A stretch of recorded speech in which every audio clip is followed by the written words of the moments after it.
The hawk's piercing cry echoed across the vast Wyoming prairie as Zachariah Daniels stared at the smoldering remains of what had once been his life. October 1877 had brought nothing but devastation to the 32-year-old rancher, his cattle dead from disease, his wife Elizabeth taken by fever just 2 months prior, and now his home consumed by a fire that had started from a lantern knocked over during a rare autumn storm. Behind him, 6-year-old Thomas and 4-year-old Sarah huddled together on the wagon, their small faces streaked with tears and soot.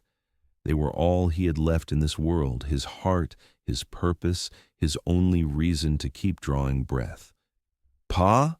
Thomas called, his voice small against the vastness of the open land. "Where are we going to sleep?" Zachariah turned to his children, forcing strength into his voice despite the hollowness in his chest. "We'll make do, son. We always do." But as he loaded what few possessions they'd managed to salvage into their weathered wagon, Zachariah wondered how much more a man could endure before breaking. The drought had claimed his crops, disease his livestock, fever his beloved wife, and now fire had taken their home. All that remained were the clothes on their backs, a wagon with a cracked wheel, 2 tired horses, and his children's trusting eyes. "Sweetwater's about half a day's ride," he murmured, more to himself than to the children. "We'll find work there. Start again." Sarah clutched her rag doll, the last gift her mother had made her, and looked up at him with Elizabeth's eyes. "Mama would say we're being tested," she said with a wisdom that broke his heart. "That she would, little one." Zachariah kissed the top of her head, inhaling the scent of smoke that clung to her hair. That she would. The journey to Sweetwater took longer than expected with the damaged wheel. By the time they approached the growing town, the sun had begun its descent behind the mountains, painting the sky in shades of orange and purple that reminded Zachariah too much of the flames that had consumed everything he'd built. Sweetwater had changed in the 3 years since he had last visited. The railroad had brought progress and people, transforming what had once been little more than a trading post into a bustling center of commerce. The main street now boasted a hotel, several saloons, a general store, and even a small schoolhouse at the far end of town. Zachariah guided the weary horses to the livery stable, where a grizzled old man named Fergus Powell greeted him with narrowed eyes. "Daniels? That you?" Fergus stepped forward, his gaze taking in the soot-stained clothes, the exhausted children, and the meager possessions in the wagon. "Heard about your troubles. Word travels fast, even out here. We need a place to stay, Fergus, just until I can find work." The old man scratched his beard. "Ain't got much space here, but there's a corner of the hayloft that's dry and warm. It's yours until you sort things out." That night, after settling the children on a makeshift bed of clean straw and blankets borrowed from Fergus, Zachariah stepped outside to clear his mind. The stars scattered across the inky sky seemed cold and distant, much like his prospects. "Mr. Daniels?" He turned to find Sheriff Mitchell approaching, hat in hand. "Sheriff, heard what happened to your place. Terrible business." The lawman shifted uncomfortably. "Town's growing fast. Might be some work for a man who knows cattle and horses." "Appreciate the thought. There's also the Sullivan place," Mitchell added hesitantly. "Katherine Sullivan's been struggling since her husband passed last winter. Good land, but she can't manage it alone with just her father-in-law helping out. Might be worth asking if she needs a hand." Zachariah nodded without commitment. He knew of the Sullivan Ranch, a modest spread about 3 miles out of town. John Sullivan had been a fair man, from what Zachariah recalled of their few interactions. "I'll consider it. Thank you." The next morning, after ensuring the children were fed with biscuits Fergus's wife had kindly provided, Zachariah set out to find work. The general store had no positions available, nor did the hotel.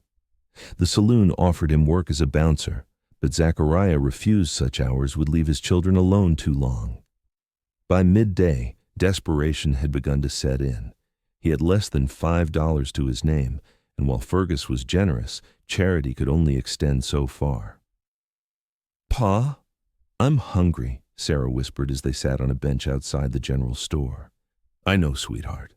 He reached into his pocket and withdrew his last coins. "Thomas, take your sister and get some bread from the baker. I need to speak with a few more folks." As the children walked hand in hand down the boardwalk, Zachariah caught sight of a woman emerging from the mercantile. She wore a simple blue dress, her chestnut hair tied back in a practical knot at the nape of her neck. She carried a heavy sack of flour with visible difficulty. Without thinking, he approached her. "Madam, allow me." She looked up, startled, her green eyes wary but not unkind. "Thank you, but I can manage." "I insist," he said, already taking the sack from her arms. "Where's your wagon?" "Just there." She pointed to a wagon loaded with supplies. "Are you new to Sweetwater? I don't believe we've met." "Zachariah Daniels. My ranch was north of here, but He trailed off, unwilling to burden a stranger with his troubles. Understanding dawned in her eyes. "You're the Daniels family." "I heard about the fire." She extended her hand. "Katherine Sullivan." The widow Sullivan. The coincidence struck him as he shook her hand, noting the calluses that spoke of hard work. "Sheriff Mitchell mentioned your place," he admitted. "Said you might need help." Katherine assessed him openly, her gaze lingering on his weathered face. "I do need help, Mr. Daniels, but I can't pay much.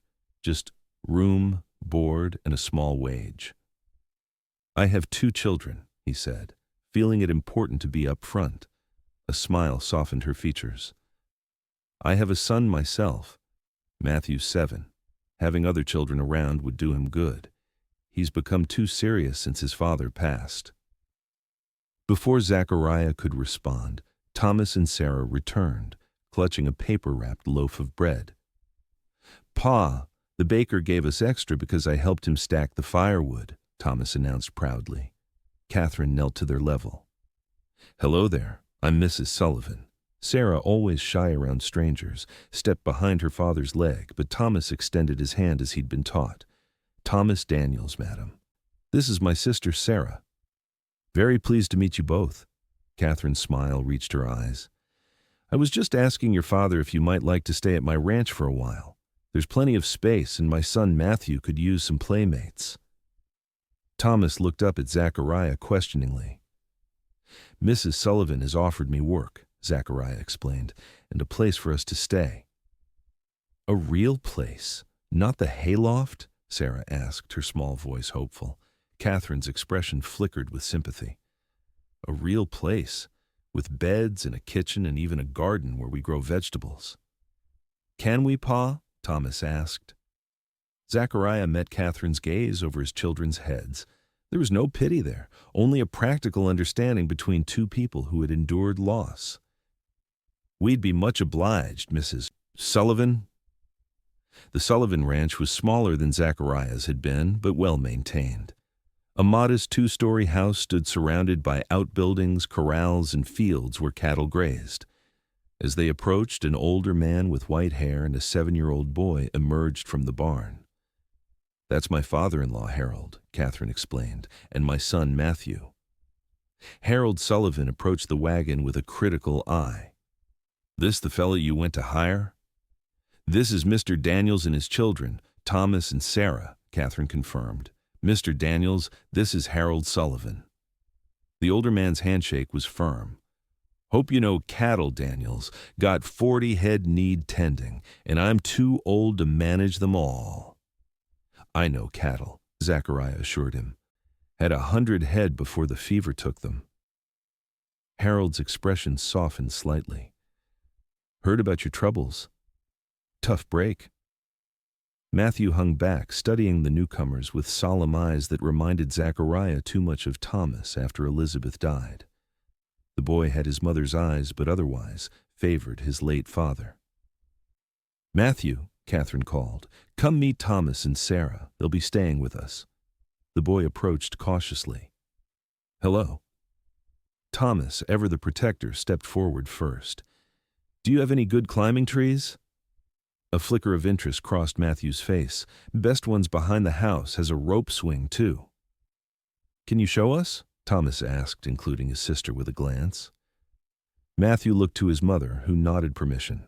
The children ran off, Sarah trailing behind the boys, her doll clutched tightly.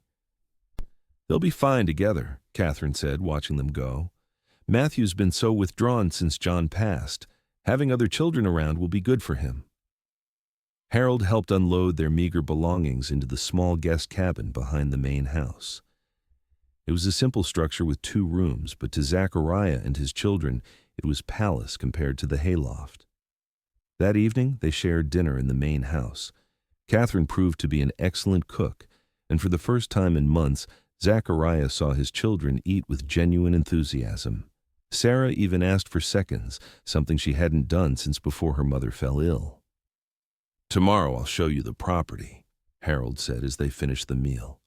Got fences need mending on the north side, and we're due to move the herd to the lower pasture before the first snow.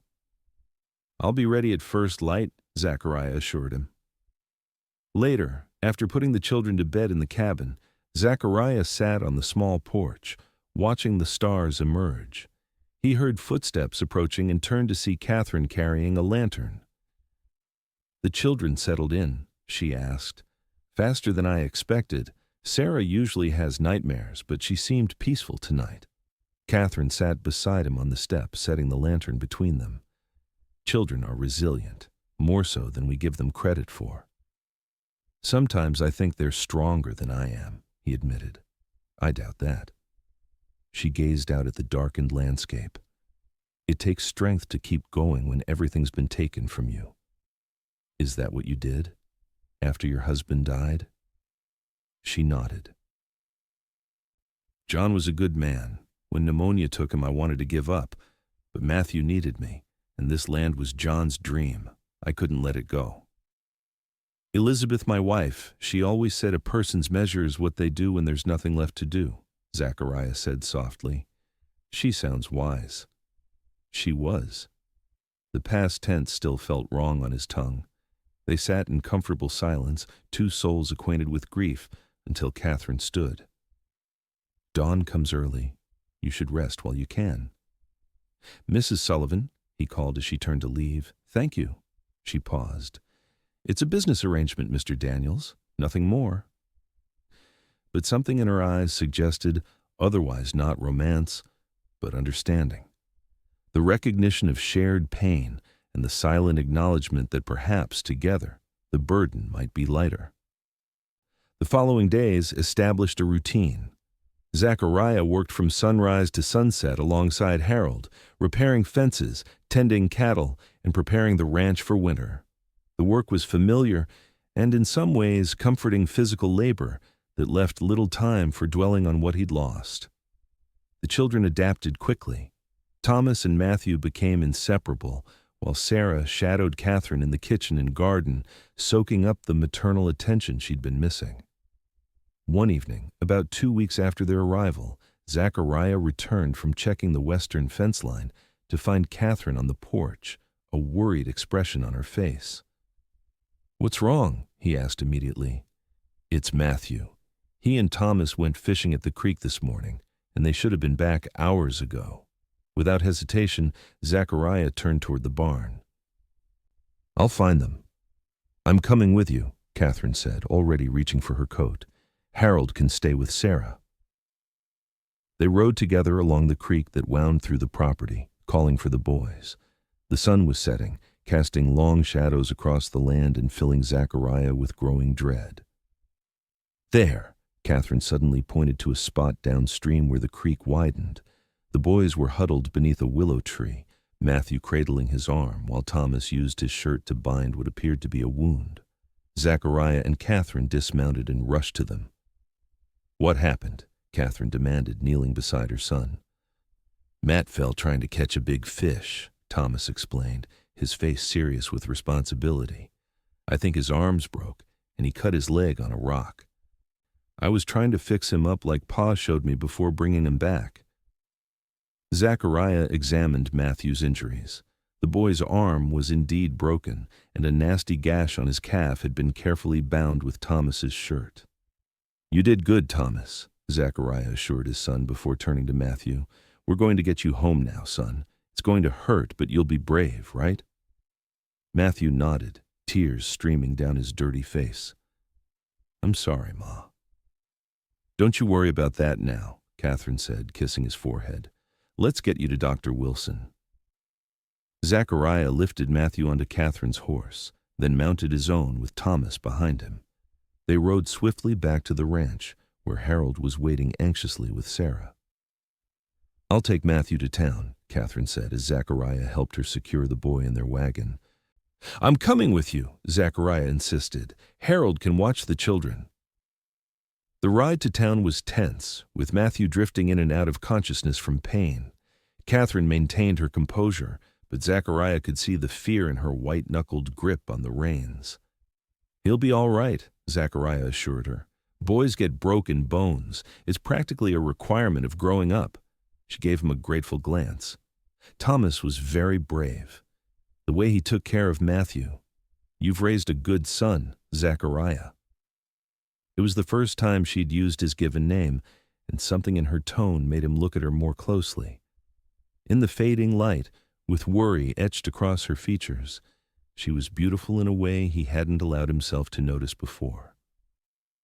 Dr. Wilson set Matthew's arm and stitched his leg, assuring them that while the boy would be sore for weeks, he would heal completely.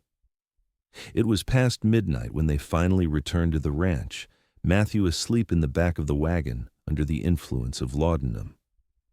After settling Matthew in his bed, with Thomas insisting on sleeping on the floor beside him in case he needs something in the night, Katherine and Zachariah retreated to the kitchen.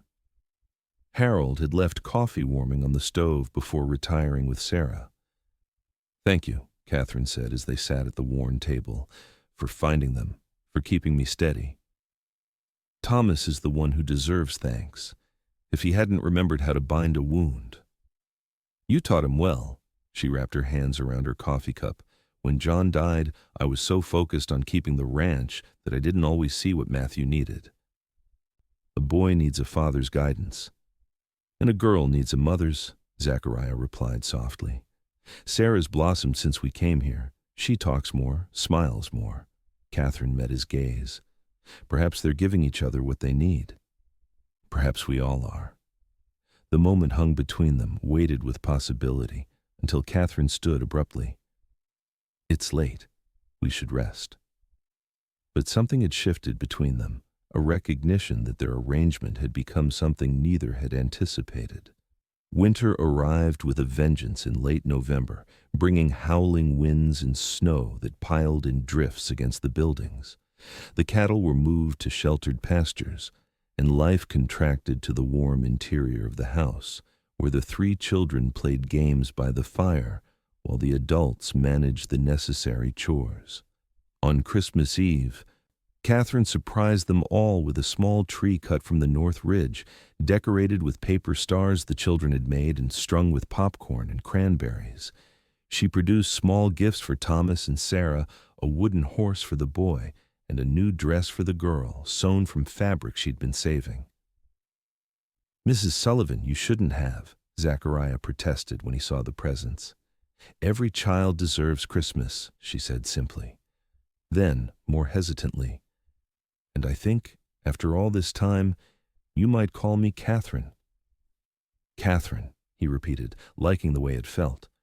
"I'm afraid I have nothing to give in return." She shook her head. "That's not true. You've given us safety, security." Matthew laughs again. "That's gift enough." Later that night, after the children were asleep, Zachariah found Katherine sitting alone by the fire, a letter in her hands. "Bad news?" he asked, concerned by her expression. She looked up, her eyes reflecting the firelight. "It's from the bank. John left debts I didn't know about. They're calling the loan due after spring roundup." "How much?" "More than I can manage, even with a good season." She folded the letter carefully. "I may have to sell some of the land, or perhaps all of it." Zachariah sat beside her, considering. I have experience with cattle. Come spring, we could increase the herd, perhaps drive some to Cheyenne for better prices." "We?" she questioned softly. He met her gaze steadily. "I'm not going anywhere, Katherine. Not unless you want me to." "I don't want you to go." The admission seemed to surprise her as much as him. "The children are happy here, and you've become important to this place. To all of us." Zachariah took her hand, his rough fingers gentle against her skin. "Then we'll face this together." Spring brought renewal to the land and to their spirits. Katherine's garden flourished under her care. The cattle produced healthy calves, and the children spent their days in endless exploration of the ranch, returning sunburned and happy each evening. Matthew's arm had healed completely, though he now bore a scar on his leg that he showed off proudly as his adventure mark. Thomas had taken to ranching with enthusiasm, shadowing Zachariah and Harold daily, while Sarah helped Katherine with household tasks and had begun learning to read from books Katherine had saved from her teaching days. As the weather warmed, Zachariah implemented his plan to increase their cattle operation. With Harold's blessing, he used the older man's contacts to acquire additional stock at favorable terms, focusing on breeding pairs that would improve their herd's quality. "You're taking a mighty big risk," Harold commented, as they returned from purchasing 10 heifers from a neighboring ranch. "If the market turns or disease hits—" "Sometimes risk is necessary," Zachariah replied. "Katherine saved us when we had nothing. I won't stand by and watch her lose everything she's worked for." Harold studied him thoughtfully. "It's more than gratitude keeping you here, isn't it, son?" Zachariah didn't answer immediately, watching as the ranch came into view, with Katherine visible in the garden, Sarah at her side. "Yes," he finally admitted. "It's more." "John would approve," Harold said gruffly. "He'd want her happy, and the boy too." In early June, Katherine received another letter from the bank, reminding her of the loan coming due after the summer drive.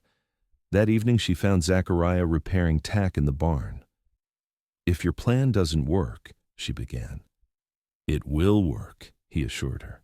"Cattle prices are high in Cheyenne, and our herd is stronger than most."